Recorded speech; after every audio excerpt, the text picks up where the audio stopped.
Donc, notre message d'aujourd'hui aura comme thème la résurrection comme preuve. La résurrection comme preuve, inspirée du livre des Actes des Apôtres, chapitre 17, versets 30 à 31. Donc, la résurrection comme preuve, inspirée du livre des Actes des Apôtres, versets 30 à 31. Donc, aujourd'hui, nous allons voir ensemble pourquoi Dieu a ressuscité Jésus. Quelles sont les raisons qui avaient poussé Dieu pour ressusciter Jésus? Parce que la Bible nous dit que Dieu nous a donné la résurrection comme preuve. Mais pourquoi la résurrection nous est donnée comme preuve? Et nous allons tous découvrir à travers la Bible pour comprendre pourquoi Dieu nous a donné la résurrection comme preuve. Prenons tous nos Bibles, que chacun de nous prenne sa Bible. Les gens qui n'ont pas de Bible, je pense qu'il y a des Bibles ici. Actes 17. Actes, c'est après le livre de Jean. Acte 17, versets 30 à 31. Acte 17, versets 30 à 31. Nous allons voir ensemble pourquoi Dieu a donné la résurrection comme preuve. Prenons nos Bibles, donc on va lire. Dieu, sans tenir compte des temps d'ignorance, annonce maintenant à tous les hommes, en tout lieu, qu'ils aient à se repentir. Parce qu'il a fixé un jour où il jugera le monde selon la justice par l'homme qu'il a désigné. C'est donc il a donné à tous une preuve certaine en les ressuscitant de mort. Dieu a donné à tous une preuve certaine en ressuscitant Jésus d'entre les morts. Donc, à travers ce passage, Dieu s'adresse à tout le monde, à toutes les générations, à toutes les nations. Dieu nous dit ceci. Dieu nous dit, il a donné Jésus, il a donné, c'est-à-dire la résurrection de Jésus. Il a ressuscité Jésus comme une preuve. Mais la Bible a ajouté, comme une preuve certaine, c'est-à-dire une preuve qui ne peut se tromper. Une preuve que personne ne peut nier. Une preuve que personne ne peut faire semblant d'oublier. Dieu a dit, je vous ai donné la résurrection comme une preuve certaine. C'est-à-dire une preuve que personne ne peut nier. Une preuve que tout homme peut vérifier. Parce qu'aujourd'hui, si tu pars en Israël, à Jérusalem là-bas, tu verras que le tombeau est vide. Celui qui a l'argent, il peut prendre les billets, aller à Jérusalem.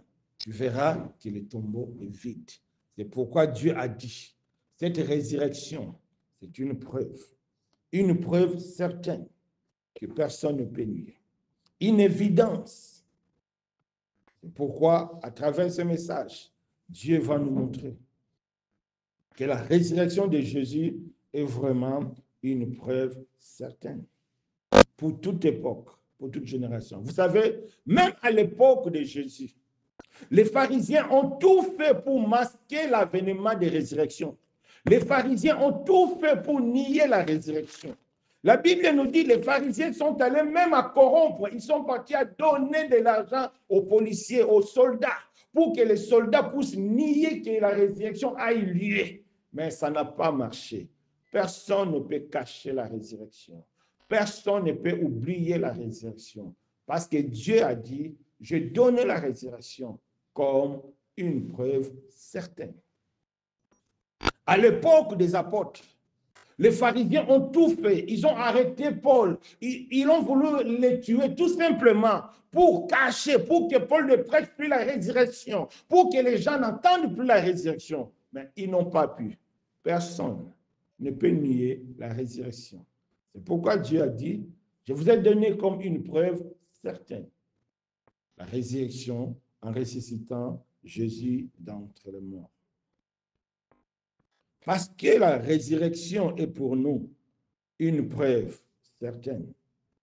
C'est que Dieu a un message bien précis, sans ambiguïté, à nous transmettre derrière la résurrection de Christ. Parce que Dieu l'a dit, hein? En ressuscitant Jésus, je donne à tout le monde. Vous savez, la Bible est précise. Écoutons ce que la Bible dit.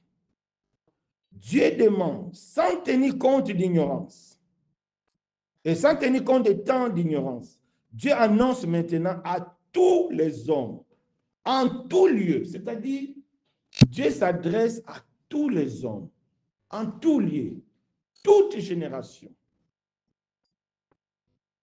Il a donné la résurrection comme preuve. Alors, parce que la résurrection est une preuve certaine pour tous les hommes, c'est que la résurrection nous ramène, ou bien la résurrection nous transmet un message bien précis.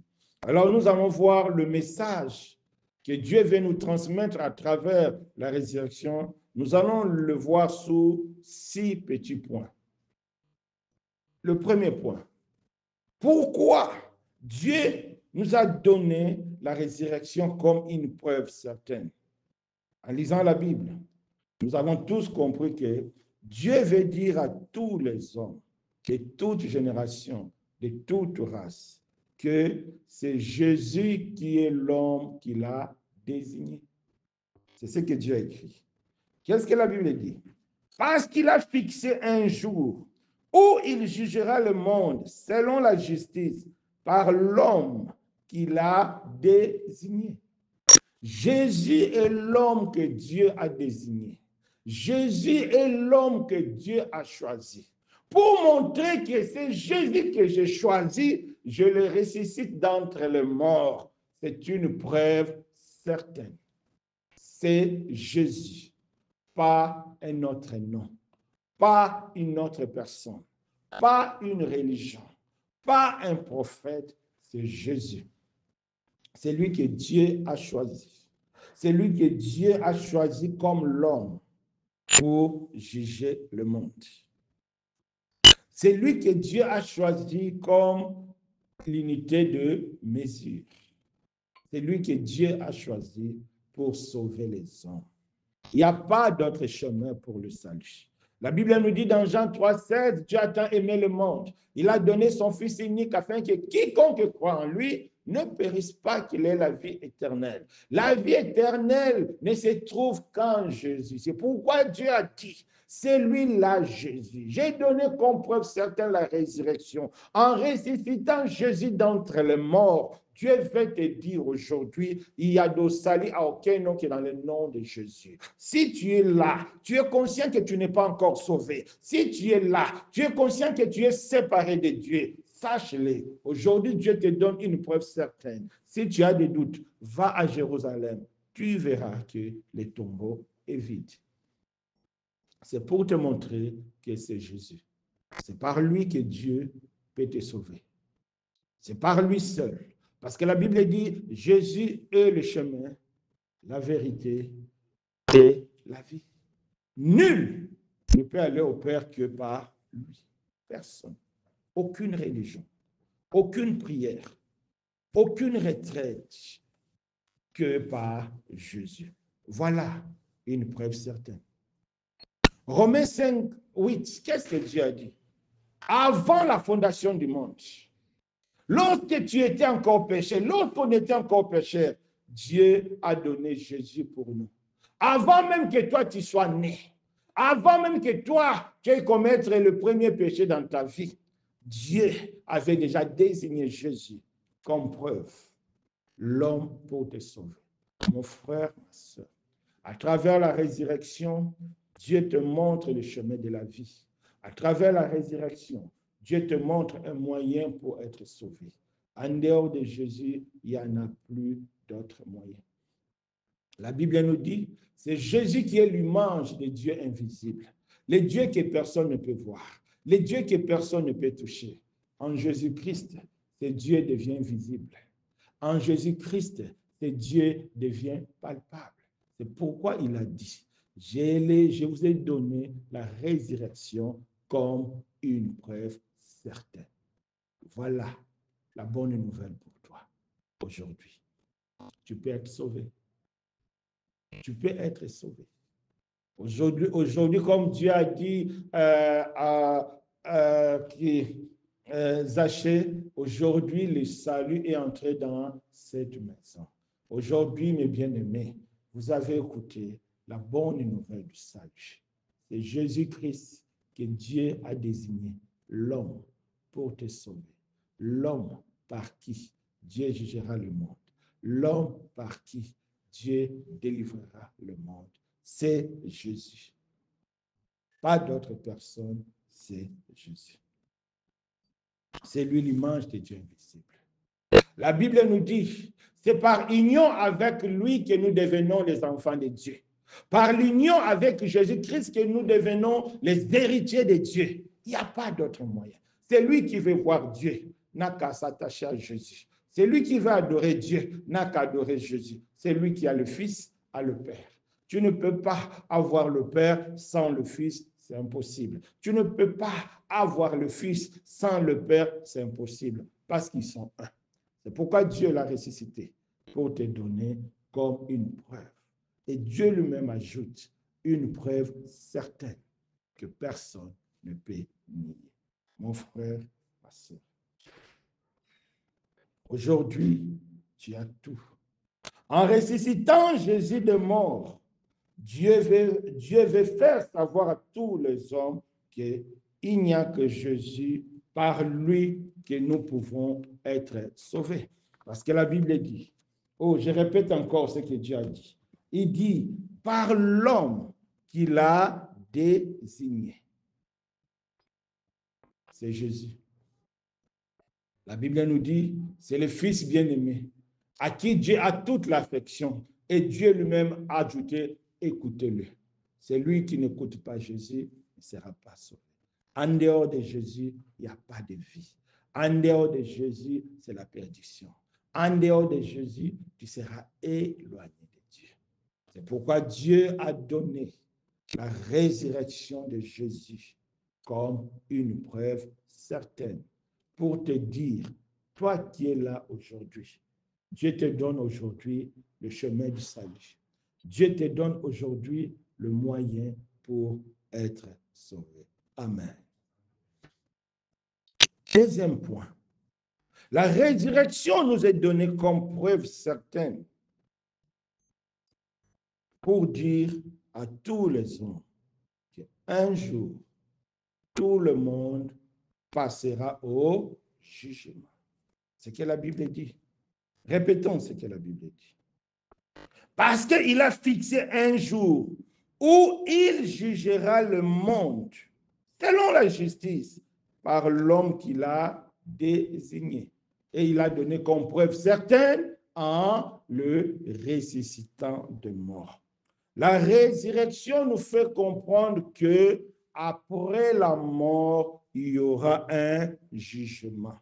Mon frère, ma soeur, que tu acceptes ou tu n'acceptes pas, que tu refuses ou tu ne refuses pas, que tu sois chrétien ou pas, Dieu te dit. Parce que quand Dieu s'adresse aux hommes, il dit à tous les hommes, toute génération, tout lieu. Donc ici, il n'y a pas question de dire, moi je suis congolais, moi je suis ivoirien. Non, Dieu a dit à tout lieu. C'est pourquoi tout le monde peut aller à Jérusalem vérifier. Il verra que le tombeau est vide.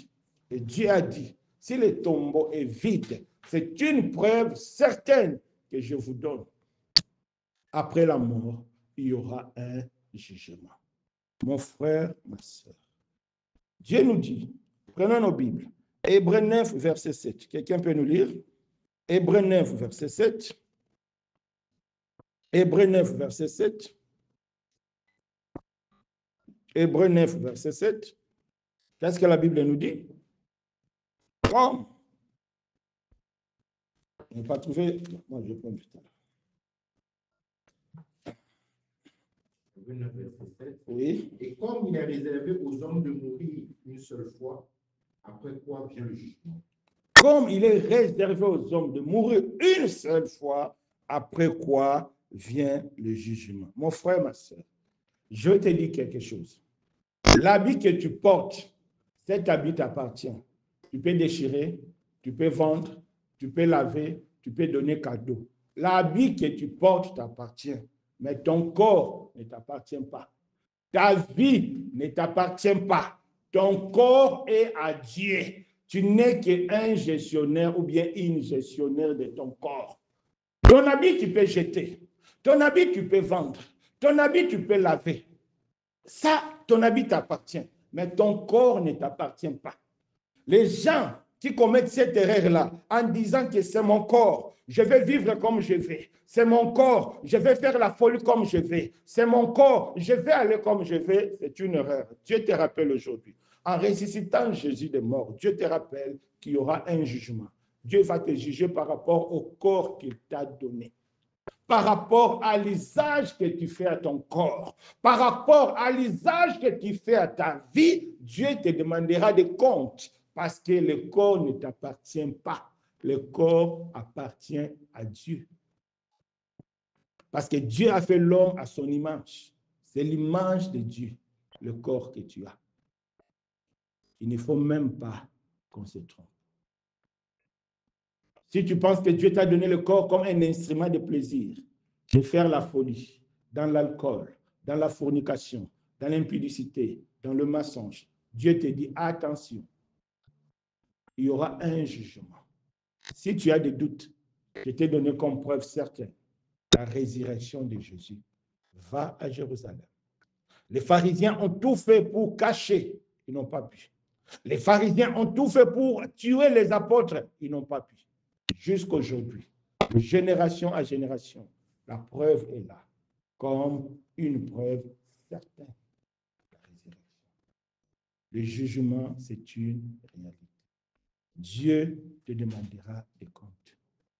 Qu'as-tu fait de ton corps? Qu'as-tu fait de ton corps lorsque tu étais à Fès? Qu'as-tu fait de ton corps lorsque tu étais dans ton pays? Qu'as-tu fait de ton corps lorsque tu étais jeune? Aujourd'hui, on ne voit pas. Aujourd'hui, on ne sent pas. On se dit que c'est mon corps. On se dit que c'est ma vie. C'est une erreur. Aujourd'hui, Dieu te rappelle, ce corps appartient à Dieu. C'est pourquoi il va te demander des comptes. Personne ne te demandera pourquoi tu as déchiré ta chemise. Personne ne te demandera pourquoi tu as jeté ta chemise. Mais Dieu te demandera pourquoi tu as déchiré ton corps. Pourquoi tu avais fait de ton corps un instrument pour le plaisir. Pourquoi tu avais fait de ton corps un instrument pour la folie. Dieu te demandera des comptes. Et ce message, c'est un rappel. C'est pourquoi Dieu a dit, attention, attention, je ne veux pas vous juger. Je veux que vous preniez conscience. Parce que Jésus est ressuscité, le jugement sera une réalité. Attention, mon frère, attention, ma soeur. C'est très important. Nous devons craindre Dieu, parce que le jugement, c'est une réalité. C'est une réalité. Je ne sais pas, lorsqu'on vous parle des jugements, qu'est-ce que vous ressentez dans votre corps? C'est une réalité. Parce que Dieu sait tout. Parce que Dieu voit tout. Même si tu es caché. Il y a des gens qui quittent Fès pour aller faire la folie à Meknes, pour aller faire la folie à Rabat, Casa. Les gens qui quittent le Maroc pour aller faire la folie dans leur pays. Dieu voit tout. Partout là où il y a le ciel, partout là où il y a le ciel, sache que Dieu est là. Je ne sais pas si cette terre, s'il y a un endroit où il n'y a pas de ciel. Vous connaissez un endroit pareil, là où il n'y a pas le ciel, ça n'existe pas. Donc, partout là où il y a le ciel, Dieu est là. Le ciel, c'est les yeux de Dieu. Dieu voit tout, Dieu sonde tout. Ce n'est pas la peine de faire la folie. Si Dieu te rappelle aujourd'hui, seulement parce que Dieu veut te prévenir qu'il y aura un jugement. Faisons très, très attention. Mais toujours dans le cadre des jugements, c'est important de savoir que devant Dieu, il y aura deux types de jugements. Le premier type de jugement, ça sera un jugement pour la condamnation. Pour tout le monde qui n'a pas Jésus. Pour tout le monde qui a fait sa vie un instrument de plaisir, un instrument du monde, sache-le, le jour où tu passeras devant le jugement de Dieu, ce que la Bible appelle le jugement du trône blanc, ça sera pour l'enfer. La Bible nous dit qu'après le jugement, Dieu jettera dans l'enfer la mort, les séjours de mort, et tout le monde dont son nom ne sera pas écrit dans le livre des vies, Dieu les jettera dans l'enfer. La mort que nous craignons, dans l'enfer, les gens verront la mort. Ils vont dire, hé, la mort, toi tu es fini comme ça. Les gens verront la mort. Donc nous devons craindre. Donc le premier type de jugement, ça sera le jugement pour la condamnation. Pour tous ceux qui n'ont pas Jésus-Christ dans leur vie. Pour tous qui n'ont pas considéré Jésus comme l'envoyé de Dieu. Tout ce monde-là passera au jugement pour la condamnation. Mais le deuxième type de jugement concerne les chrétiens. C'est que la Bible appelle le jugement du tribunal de Christ. Dieu va juger même les chrétiens. On peut le lire. Prenons nos Bibles. 2 Corinthiens 5, verset 10. 2 Corinthiens 5, verset 10. Que chacun de nous prenne sa Bible. 2 Corinthiens 5, verset 10. Qu'est-ce que la Bible nous dit? Car il nous faut tous comparaître devant le tribunal de Christ, afin que chacun reçoive selon le bien ou le mal qu'il aura fait étant dans son corps. Ces jugements ne concernent pas le païen. Ces jugements concernent les chrétiens. Le mal ou le bien ici, ce n'est pas par rapport au péché, non. C'est par rapport aux bonnes œuvres. Parce que les chrétiens ne seront pas jugés par rapport au péché parce que Christ a tout pris. Il n'y a plus de péché, il n'y a plus de condamnation pour les chrétiens. Donc, tout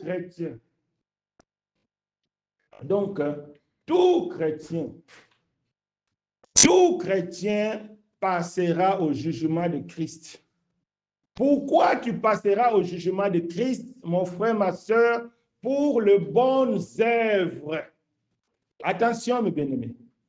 Même si tu es sauvé, tu passeras devant les jugements pour les bonnes œuvres. Là, beaucoup de chrétiens oublient. Il est vrai que tu es sauvé, mais Dieu a préparé des bonnes œuvres d'avance qu'il faut mettre en pratique. Dieu te posera des questions.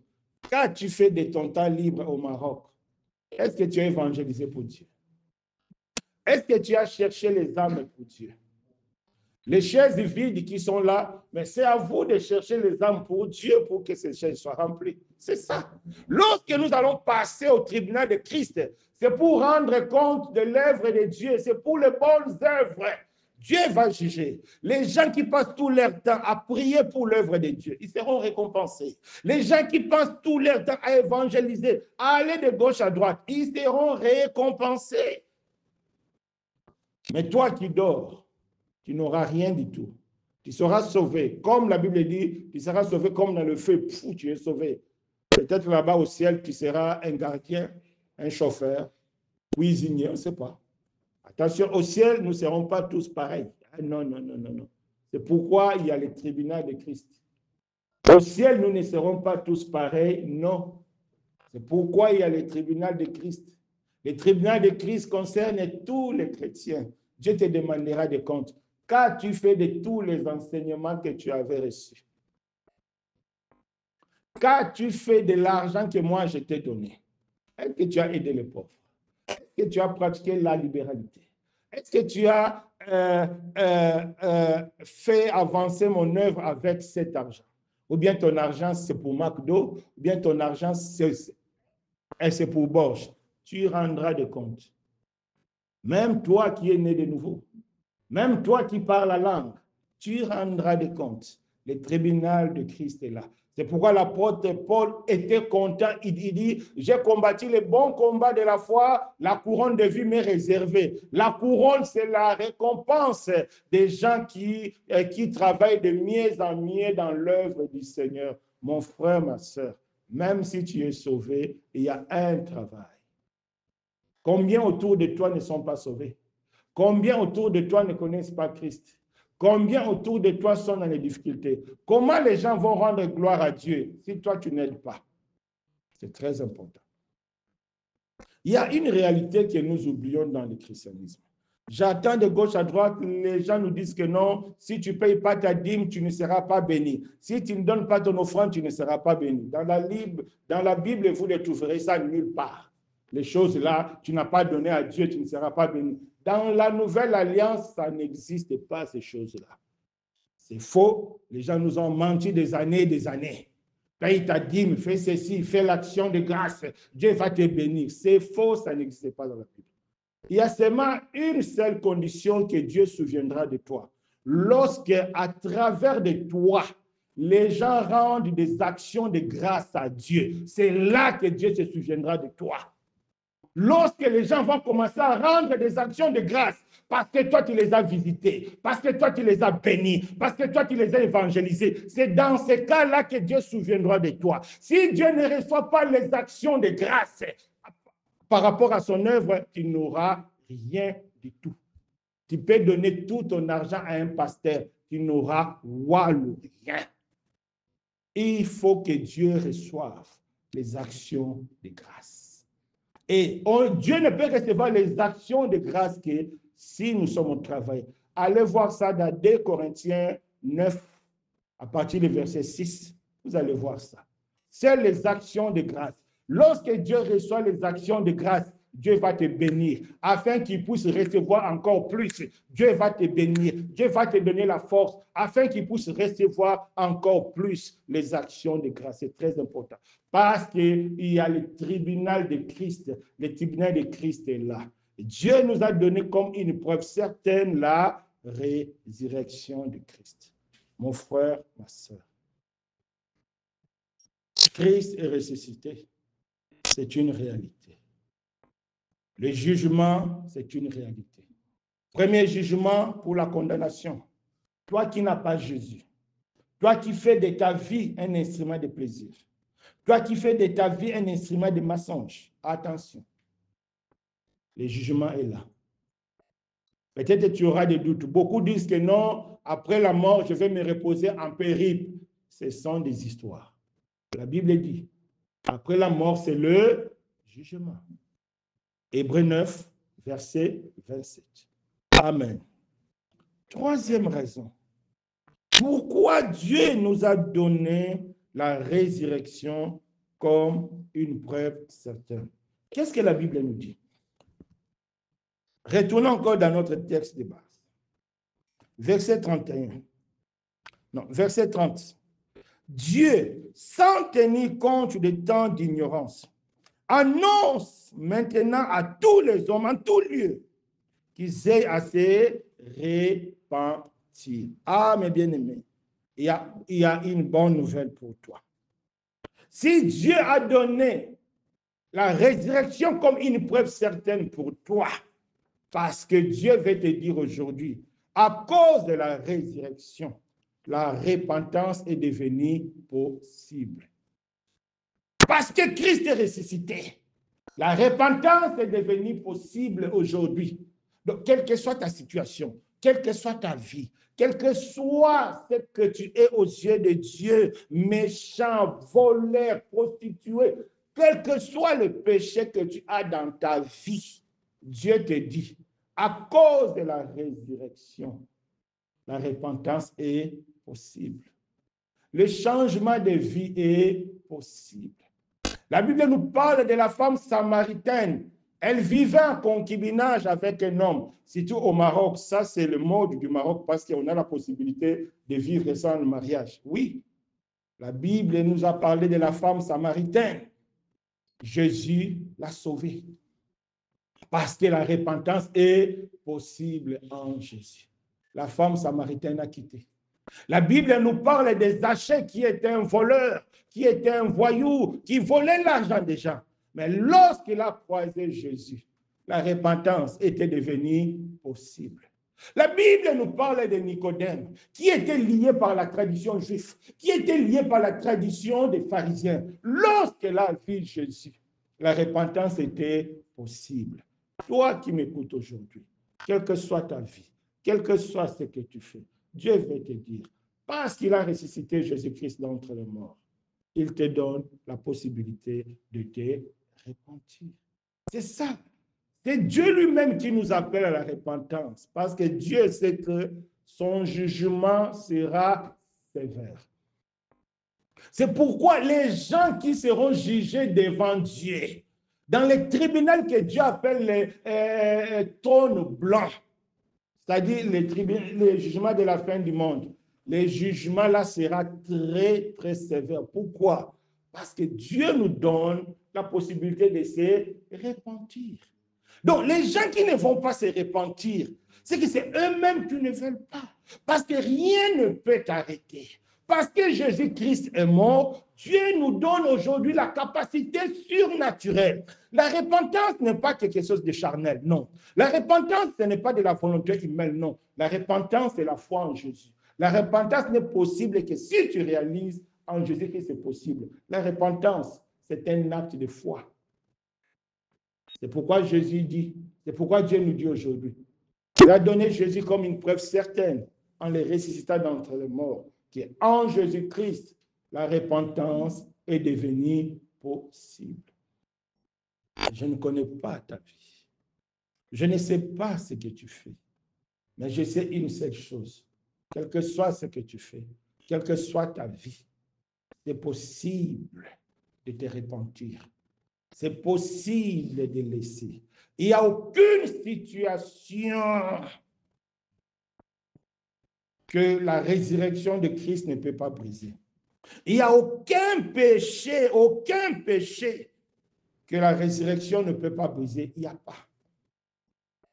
Aujourd'hui, tu peux te repentir parce que la résurrection l'a rendu possible. Voilà l'évangile de Christ. Voilà comment c'est simple. Beaucoup sont troublés à cause de la simplicité de l'évangile. Les gens vont te dire, jeûner 40 jours. Il n'y a ni jeûne 40 jours, il n'y a ni ceci. Je te demande seulement de prendre conscience par l'homme qui l'a choisi et prendre la décision de te repentir, c'est possible. Parce que c'est Jésus qui rend cette repentance possible.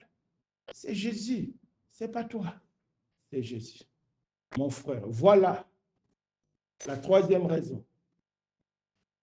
qui a poussé Dieu à ressusciter Jésus d'entre les morts. C'est pour te donner la possibilité de te repentir. Sans la repentance, il te sera impossible de plaire à Dieu, impossible d'être sauvé. Par la repentance, Dieu veut te dire, Dieu te donne la possibilité d'un nouveau départ. Même si tu as gâté ta vie, même si tu as gâté ta réputation à cause du péché, à cause de ton mauvais comportement, viens en Jésus. Dieu va te restaurer. Zachée était restaurée. La femme samaritaine était restaurée. La femme adultère dans la Bible était restaurée. Pourquoi? Parce que Dieu savait que la résurrection allait avoir lieu. C'est pourquoi Dieu d'avance a opéré ce miracle. Toi aussi, tu peux te repentir. Aucune situation ne peut t'arrêter. Aucun péché ne peut te vaincre si tu décides de venir à Jésus. Parce que Dieu a promis. Il a dit, il est fidèle. Il ne permettra pas que tu sois tenté au-delà de ta force. Voilà. Voilà le bienfait de la résurrection. C'est pourquoi Dieu a dit, j'ai donné la résurrection comme une preuve certaine pour te dire, c'est possible aujourd'hui, la repentance. En entrant dans ta maison, fléchis les genoux devant Dieu. Dis, Seigneur, me voici devant toi. Je te livre ma vie. Je veux marcher en nouveauté de vie. C'est possible. C'est la résurrection. C'est ça la résurrection. La résurrection veut dire aussi une nouveauté de vie. Que Dieu nous fasse grâce. Amen. Quatrième raison. Pourquoi Dieu nous a donné la résurrection comme une preuve certaine? C'est tout simplement pour dire à tout homme, de toute génération, de tout pays, que l'évangile est vrai et que la foi est efficace. Voilà. Pourquoi Dieu a ressuscité Jésus d'entre les morts? C'est pour te dire que l'évangile est vrai, que l'évangile est la parole de Dieu. Prenons nos Bibles, mes bien-aimés. 1 Corinthiens 15, verset 14. Prenons nos Bibles. 1 Corinthiens 15, verset 14. Que chacun de nous prenne sa Bible. 1 Corinthiens 15, verset 14. 1 Corinthiens 15, verset 14. Qu'est-ce que la Bible nous dit? Chacun est là? Alors, lisons. Et si Christ n'est pas ressuscité, notre prédication est donc vaine et votre foi aussi est vaine. Donc, la Bible nous dit ceci, la Bible nous dit quelque chose. Que si Christ n'était pas ressuscité, la prédication, l'évangile, la bonne nouvelle allait être vaine, donc fausse. Et la foi allait être vaine. Mais parce que Christ est ressuscité, c'est que la prédication est vraie. La foi aussi est vraie. La foi est efficace. C'est pourquoi Paul a dit, il n'a pas honte de l'évangile. C'est la puissance pour quiconque croit. Mais bien aimé, la parole de Dieu transforme. La parole de Dieu, c'est une puissance parce que Christ est ressuscité. C'est la parole de Dieu qui avait annoncé. Et aujourd'hui, c'est confirmé. Allez à Jérusalem. Tu trouveras les tombeaux vides. Parce que la parole de Dieu est vraie. Toute la parole de Dieu est vraie. Toute la Bible est vraie. Comme preuve, la résurrection. C'est ça la différence entre le christianisme et toutes les autres religions. Dans toutes les autres religions, vous allez trouver de bonnes règles de moralité. Dans toutes les autres religions, vous allez trouver les bonnes règles de bonne conduite. Mais ce qui fait la différence entre le christianisme et toutes les autres religions, c'est la résurrection de Christ. Il y a la résurrection nulle part que dans la foi chrétienne. Amen. Voilà la preuve certaine que Dieu a donnée que l'évangile est vrai. Que l'évangile transforme des vies.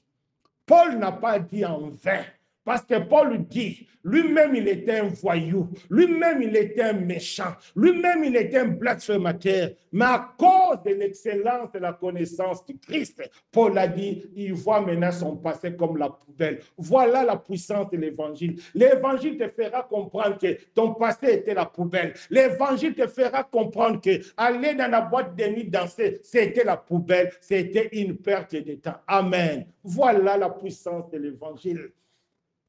L'évangile a fait comprendre à Zachée que non. Voler l'argent déjà, ce n'était pas une bonne chose. Et Zachée était transformé. Aujourd'hui, si nous parlons de Zachée, aujourd'hui, si Zachée est devenu un vrai témoin, c'est à cause de la résurrection. C'est ce que Paul a dit. Continuons. Écoutons ce que la Bible dit.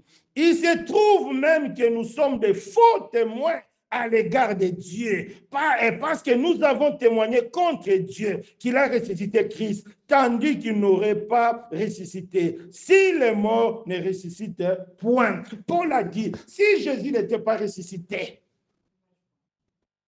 on allait être des faux témoins, des faux prédicateurs, des faux pasteurs, parce qu'on a menti. On a dit que Dieu, tu as ressuscité Christ, et pourtant qu'il ne l'a pas ressuscité. Mais aujourd'hui, Christ est ressuscité. C'est que l'évangile est vrai. C'est que nous sommes des vrais témoins. C'est pourquoi aujourd'hui nous parlons de Paul. C'est pourquoi aujourd'hui nous parlons de Zachée. C'est pourquoi aujourd'hui nous parlons de Nicodème, de la femme samaritaine. Parce que l'évangile est vrai. L'évangile, c'est une puissance. Pierre a dit, sur ta parole, je vais pêcher, je vais jeter le filet. Pierre avait cherché le poisson toute la nuit. Il n'a pas trouvé le poisson. Mais Jésus a dit, Pierre, jette encore le filet. Pierre a dit, j'ai cherché toute la nuit, je n'ai pas trouvé. Mais parce que toi tu as dit, mais parce que l'évangile est vrai, parce que la parole de Dieu c'est une puissance pour quiconque croit, moi je crois, je vais jeter la poubelle.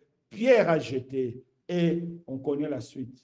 Il a eu des poissons qui ne pouvaient plus transporter. Pourquoi? Parce que l'évangile est vrai. Mais bien aimé, l'évangile transforme. La parole de Dieu transforme.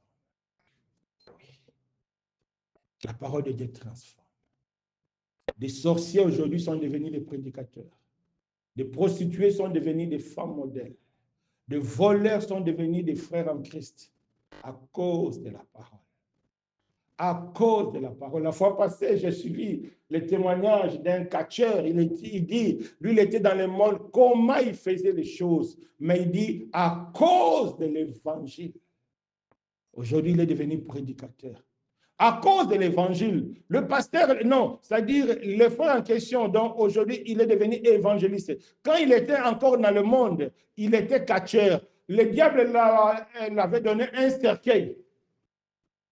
Mais lorsque les frères en Christ sont venus chez lui parler du Seigneur, lui-même il témoigne, il dit, les frères en Christ n'ont pas mis le feu sur le cercueil. Il dit, le feu est descendu du ciel. Son cercueil que le diable avait donné, son cercueil a pris feu à cause de l'évangile. Voilà la puissance de l'évangile. C'est la puissance, c'est pourquoi Paul a dit, je n'ai pas honte de l'évangile. C'est la puissance de quiconque croit. Tu n'as pas besoin de discuter. Crois. Et si tu crois, tu verras la gloire de Dieu. Parce que Christ est ressuscité. Si Christ n'était pas ressuscité, j'allais être un faux témoin.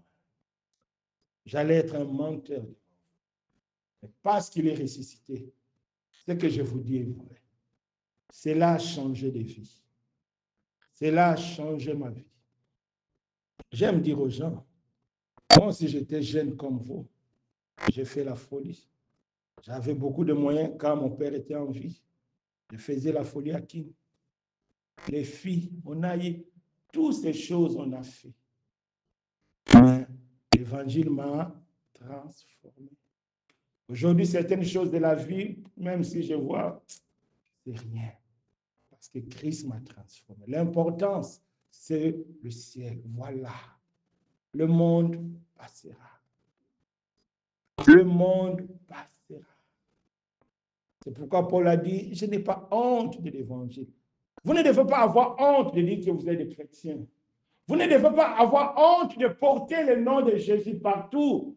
Parce que c'est la puissance, le nom de Jésus. Oui, c'est la puissance. C'est la puissance. Et Dieu a ajouté, parce que Christ est ressuscité, l'évangile est vrai. Parce que Christ est ressuscité, la foi aussi est vraie.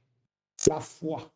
Et bien aimé, dans la Bible, personne n'a été agréable à Dieu parce qu'il a fait l'offrande. Personne n'a été agréable à Dieu parce qu'il a donné la dîme. Personne n'a été agréable à Dieu parce qu'il a fait brûler son corps. Non.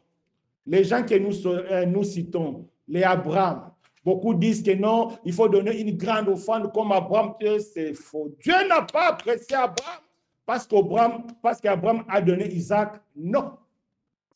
Isaac est la conséquence de la foi d'Abraham. Dieu a apprécié Abraham à cause de sa foi. Prenons nos Bibles. Hébreux 11 de 1 à 2. Prenons nos Bibles. Hébreux 11 de 1 à 2. Hébreux 11 de 1 à 2. Qu'est-ce que la Bible nous dit? Or, la foi, c'est une ferme assurance des choses qu'on espère, une démonstration de celles qu'on ne voit pas.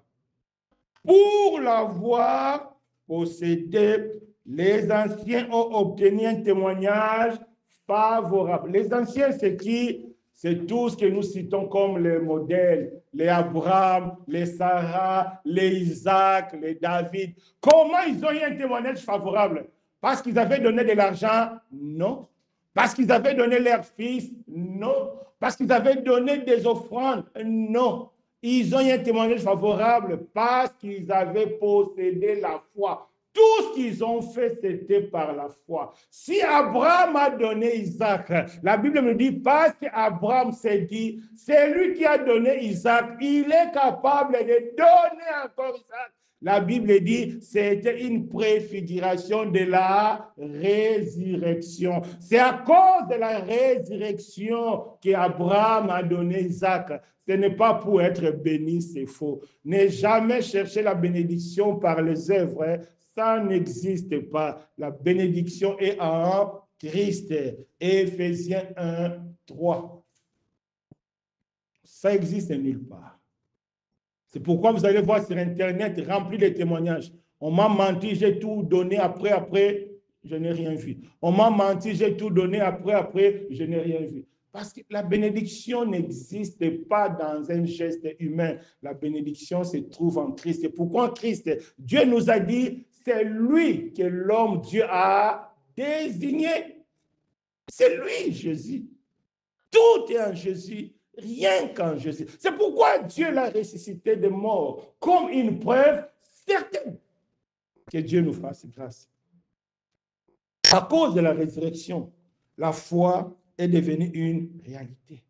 À cause de la foi que les autres ont eu un bon témoignage. C'est la foi.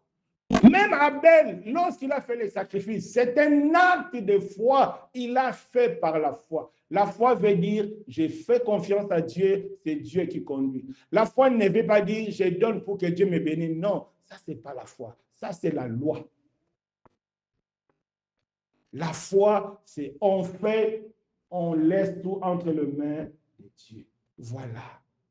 Voilà. C'est pourquoi Dieu a donné la résurrection comme preuve pour dire qu'à cause de la résurrection, la foi est devenue une réalité. Amen. Mon frère, amen, béni, amen. La foi peut changer une situation parce que la résurrection a changé une situation. La résurrection a changé un état. L'état de la mort à l'état de la vie. Donc, parce que la foi qui est issue de la résurrection, la foi aussi a cette efficacité de changer de la mort à la vie. Amen. Est-ce que vous croyez à cela? Est-ce que vous croyez à cela? C'est pourquoi Dieu a donné comme preuve la résurrection de Jésus. La Bible nous dit dans Marc 16, versets 17 à 18, voici les miracles qui accompagneront ceux qui crient au nom de Jésus. Ils chasseront les démons, même s'ils boivent les boissons mortelles, ils vont prier sur les malades et les malades seront guéris. Ce sont des choses qui sont vraies, des choses que moi, Alain, j'ai expérimentées.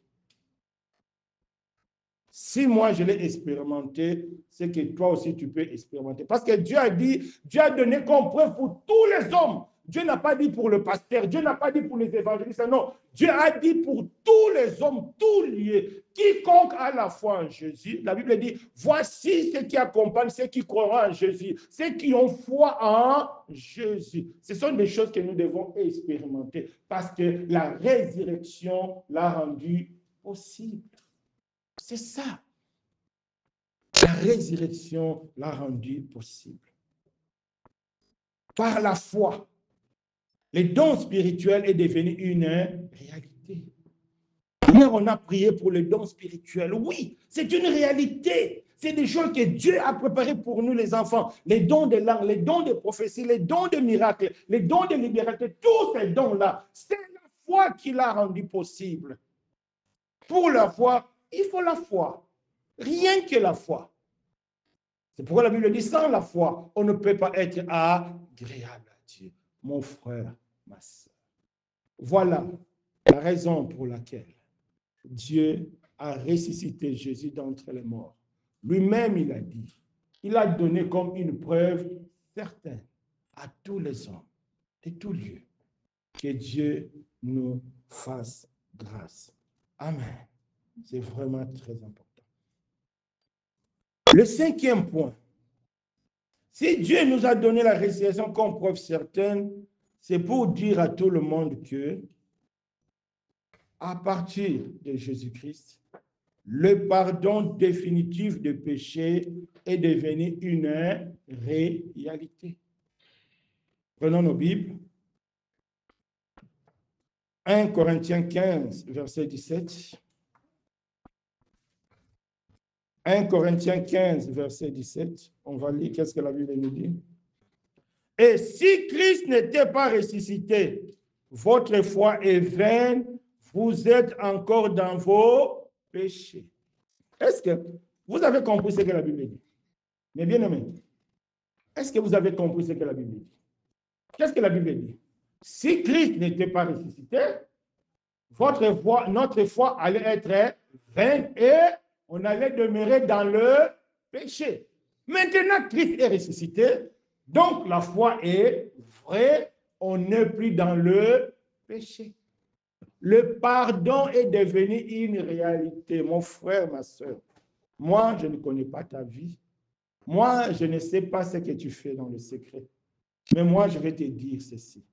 Aujourd'hui, si tu viens à Jésus, tu auras un pardon définitif.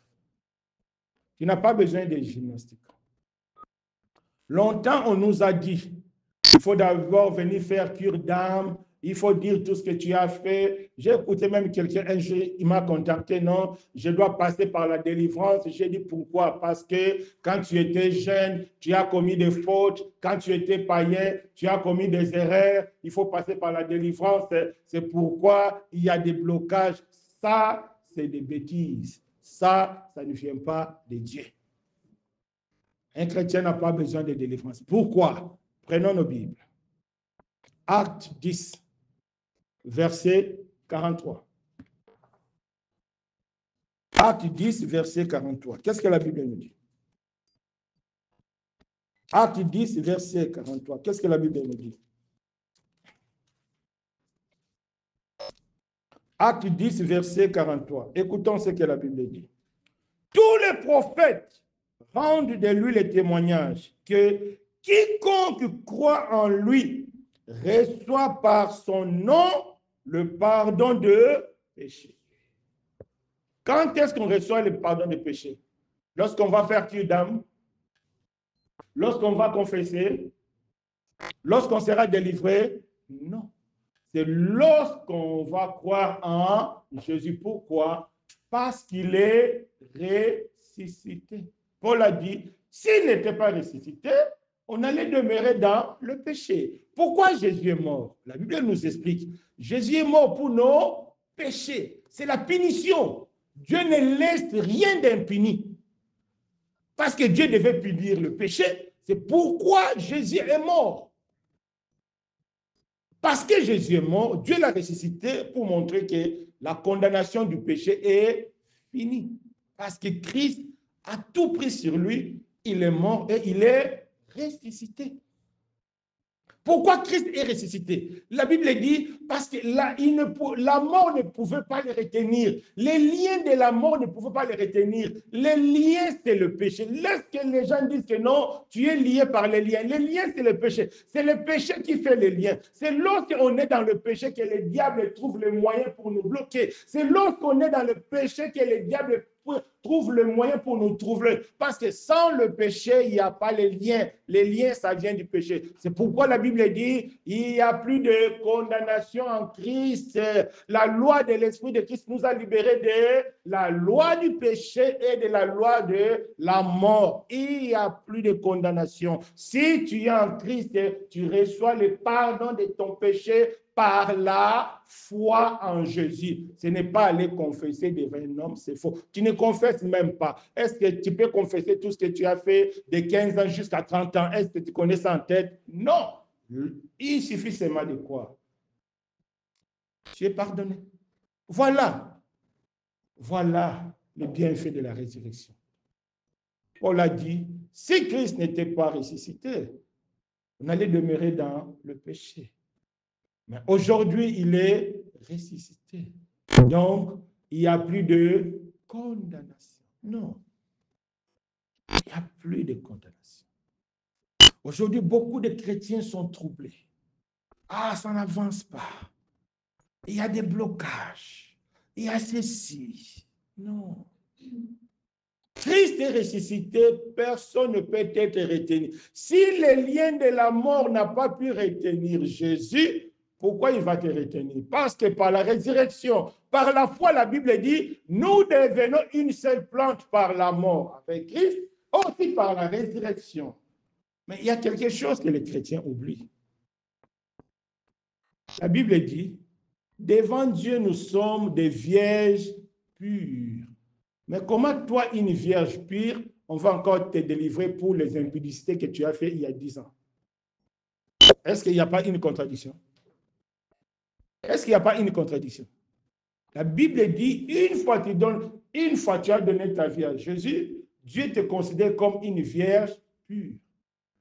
Et toi, que Dieu te voit une vierge pure, les hommes vont te dire que non, tu as besoin de cure d'âme. Ah non. Christ est mort et ressuscité. Le pardon du péché est définitif. C'est ce que Dieu lui-même nous explique. Prenons la Bible et la Bible, allons vite. Dans Hébreux 10, verset 17. Hébreux 10, verset 17, qu'est-ce que la Bible dit? Hébreux 10, verset 17, qu'est-ce que la Bible nous dit?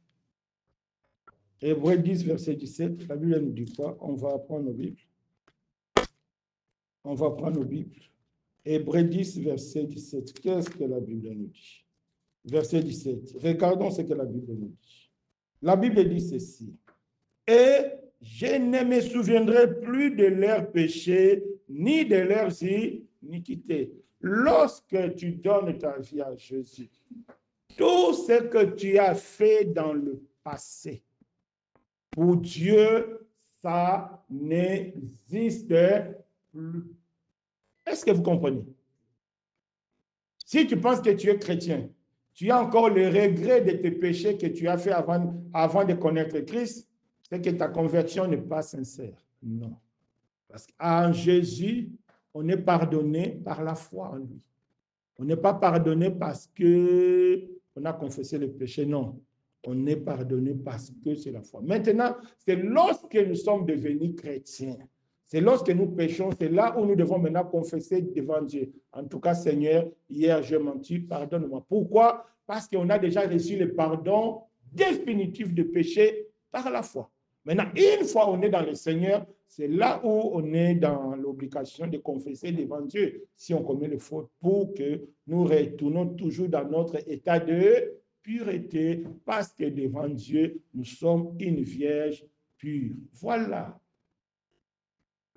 le bienfait de la résurrection. C'est pourquoi Dieu nous a donné la résurrection comme une preuve certaine. Et le sixième point, pourquoi Dieu nous a donné la résurrection comme une preuve certaine? C'est pour dire à tout le monde que de la même manière, Dieu a ressuscité des morts Jésus. De la même manière aussi, Dieu ramènera quiconque qui confessera Jésus. Amen. C'est ça. Voilà les raisons qui vont te pousser à croire en Jésus. Parce qu'en Christ, même si tu es mort, nos frères qui sont morts, qui sont dans le tombeau, ils sont dans l'espérance de la résurrection. Au moment opportun. De la même manière que Dieu a ramené Christ à la vie, de la même manière aussi, Dieu va te ramener. Que cela soit un sujet d'espérance pour toi. C'est pourquoi Paul, lorsqu'il était accablé, il ne savait plus quoi faire. Il dit, je me remets entre les mains de Dieu, lui seul qui ressuscite le mort. Vous savez, mes bien-aimés, par la résurrection, Dieu veut faire comprendre aux hommes qu'il a la capacité de ramener la mort à la vie. La mort, c'est toute situation irrécupérable. La mort, c'est toute situation qui nous dépasse. La mort, c'est toute déception qu'on ne peut arranger. La mort, c'est tout échec qu'on ne peut récupérer. C'est ça la mort. Une fois une personne meurt, c'est fini. Est-ce que qui a déjà vu là où on a récupéré un mort? C'est fini. Quand tu as la mort, c'est une défaite totale. Mais par la résurrection, Dieu veut nous faire comprendre que de la même manière, il a ramené Jésus de la mort à la vie. De la même manière aussi, Dieu peut ramener ta situation désespérée en situation d'espérance. Dieu peut ramener ta maladie incurable à la guérison. Est-ce que vous croyez à cela? Voilà l'essence de la résurrection. C'est pourquoi Dieu a donné la résurrection comme une preuve certaine. Parce que Dieu, aujourd'hui, il veut nous dire, il a la capacité de ramener quelqu'un de la mort à la vie, quelle que soit la situation. Je ne sais pas quelle est la mort que tu traverses. Je ne sais pas quelle est la situation désespérante que tu as. Je ne sais pas quelle est la déception. Je ne sais pas quel est l'échec que tu as. Je ne sais pas qu'est-ce qui te dérange. Je ne sais pas qu'est-ce qui te dépasse. Moi, je sais seulement que si tu viens en Jésus, la mort peut devenir vie. C'est tout ce que je sais. C'est ça. Que Dieu nous fasse grâce. Rien n'est impossible à Dieu. Dieu est parti plus loin dans le livre de Joël. Joël 2, verset 25. Dieu nous dit, il a la capacité de nous faire récupérer même les temps perdus. Est-ce que vous imaginez, mes bien-aimés, est-ce que vous imaginez cela? Les temps perdus. Tu étais dans le monde, tu ne veux pas étudier, tu étais dans les désordres, tu as passé ton temps inutile. Mais Dieu te dit, si tu viens à Jésus, il a cette capacité de te faire récupérer les temps perdus. Comment? C'est ça la résurrection. Là où c'était mort, là où il n'y avait pas d'espérance, là où il n'y avait plus d'espoir. Mais Dieu a donné l'espoir. Après la mort de Jésus, même les disciples étaient désespérés. Même les disciples, ils avaient fui. Parce que c'était une défaite totale. La mort, c'est la défaite. Lorsque tu échoues, c'est la défaite. Lorsque tu te dis que non, moi je suis vieille, je n'ai rien, c'est la défaite. Lorsque tu te dis que moi je n'ai rien, je ne peux plus rien, c'est la défaite. Mais Dieu a dit, parce qu'il a ramené Jésus de la défaite à la victoire. Il est capable de te ramener aussi à la victoire. Il te demande seulement de croire et de croire. Que chacun de nous se dispose devant Dieu. Que chacun de nous se dispose devant Dieu. De la même manière, il a ramené Jésus de la mort à la vie. De cette même manière, il est capable de te ramener. Il est capable de te ramener. Par la résurrection, mon frère, Dieu te donne un ami fidèle. L'homme qu'il a désigné Jésus. Par la résurrection, Dieu te met en garde. Il y a un jugement. Par la résurrection, Dieu te donne la possibilité. Dieu te dit, la repentance est possible. Par la résurrection, Dieu te dit, l'évangile est vrai et la foi est vraie. Par la résurrection, Dieu te dit, le pardon du péché est possible. Par la résurrection, Dieu te dit, tout ce qui est mort peut être ramené à la vie. Voilà la preuve certaine. Voilà la preuve certaine, mon Dieu, mon frère, ma soeur. Alléluia. Que chacun de nous se ramène dans le Seigneur. Que chacun de nous se prosterne devant Dieu. Que chacun de nous dise, Seigneur, me voici devant toi. J'étais mort dans mes péchés. J'étais mort dans ma situation. J'étais mort dans ma vie. Mais aujourd'hui, tu m'as dit, il y a de l'espérance. Il y a de l'espoir. Parce que Jésus est ressuscité des morts. Parce que Jésus est ressuscité des morts. Tout devient possible. Recommandons-nous dans le Seigneur. Alléluia. Merci, Seigneur. Merci.